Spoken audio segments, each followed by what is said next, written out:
aventuriers de la lecture, j'espère que vous allez bien. On se retrouve aujourd'hui pour une vidéo spéciale manga. Alors, qu'est-ce qu'elle a de spécial? Ce qu'elle a de spécial, c'est que je vous propose de découvrir de grands mangaka connus pour des séries très célèbres, mais sans lire des séries de plus de 30 tomes, voire même, ouais, je pense qu'on peut aller même plus loin pour certains. Même il y en a, ils ont dit qu'ils arrêteraient jamais. Donc là, moi je vous propose des one-shots pour la plupart pour découvrir ces auteurs-là, ces mangakas. On commence. Alors, pour commencer, je vous propose le mastodonte.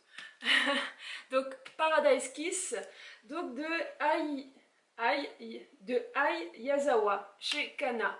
Donc l'intégrale qui est comme ça. Donc je pense pas que ce soit un one shot, je pense que c'est sorti en plusieurs tomes et que ça a été regroupé en un seul. Mais ça a dû faire maximum 5 tomes, je pense. Oui, je pense, parce que c'est écrit volume 5 sur le derrière, mais là c'est bien une intégrale. Alors, Ai Yazawa, c'est celle qui a fait Nana. La Bible, Nana, quoi. Bon, alors Nana, c'est pas le manga le plus long, n'empêche. Bon, en attendant, si vous voulez lire quelque chose de moins costaud et d'aussi bien fait, c'est Paradise Kiss. Donc, c'est Yukari qui, dès ce qu'il veut, Yukari qui a pour seul objectif de réussir sa vie, notamment d'aller à l'université, d'avoir un super métier et tout, va se retrouver confrontée à des lycéens créateurs de mode, donc mode, vêtements, bijoux et tout ça, accessoires. Et au début, elle va les dénigrer parce que pour elle, ça n'est pas l'idée de la réussite. Et ils vont lui demander de participer à leur projet parce qu'elle est très jolie et que leur création passerait bien sur elle. Et elle va au fur et à mesure évoluer à leur contact et changer. C'est très joli, c'est un peu comme Nana, c'est quand même assez mature. Donc moi j'aime beaucoup. Et ça évite de se taper toute la série. Voilà, donc dans le genre... on va éviter de lire tous les One Piece.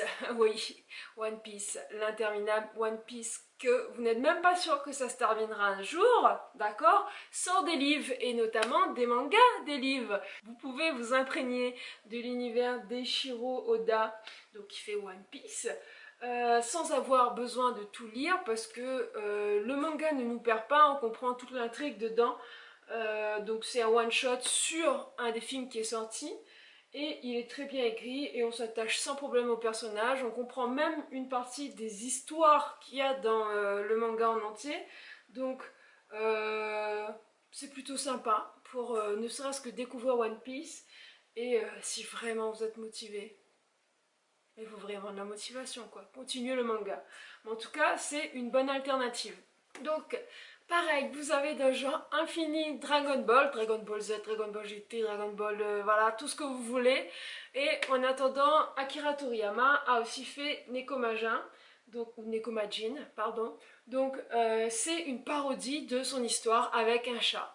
Donc il est aussi impertinent que le manga Dragon Ball. Il donne aussi dans la blague nulle vaseuse, mais toujours drôle et toujours sympathique à lire. Donc sans même, enfin après si vous connaissez pas l'univers de Dragon Ball, enfin qu'est-ce que j'y peux quoi, bon c'est pas grave, mais vous pouvez vous lancer là-dessus pour découvrir, ou sinon si vous êtes dit que vous rêveriez d'avoir des mangas d'Akira Toriyama, vous n'êtes pas obligé d'avoir une série complète, vous pouvez avoir celui-là. Donc il est très drôle, il est sympa, je pense qu'on peut encore le trouver, ça fait très longtemps que je l'ai mais je pense qu'on peut encore le trouver parce que je l'ai vu en librairie il n'y a pas si longtemps et franchement c'est la patte quoi.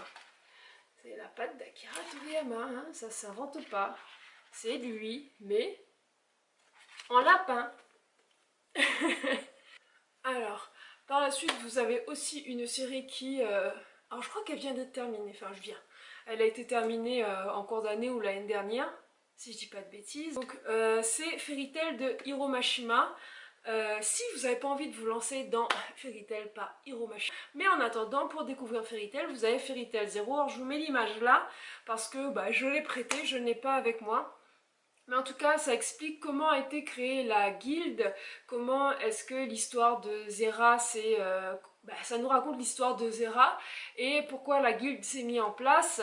et comment est-ce qu'elle a réussi à fédérer tout ce monde autour d'elle puis autour de la guilde. Donc c'est vachement intéressant pour comprendre toutes les bases de Fairy Tail sans tout autant se taper un manga à rallonge, et c'est très beau, c'est avec de jolies images, enfin c'est Hiro Mashima quoi, il dessine super bien. Moi j'ai un autre manga de lui mais qui est aussi très long qui s'appelle Rêve et j'ai adoré le lire, mais en tout cas si on n'a pas envie d'avoir acheté tout ça parce que ça a quand même un prix, je vous conseille Fairy Tail Zero. Bon, j'espère que cette sélection de mangas qui évite d'acheter des très longues séries vous a plu. Si vous en avez lu, dites-moi ce que vous en avez pensé. Si vous en connaissez d'autres, dites-moi. Et puis, à ciao, bye les amis.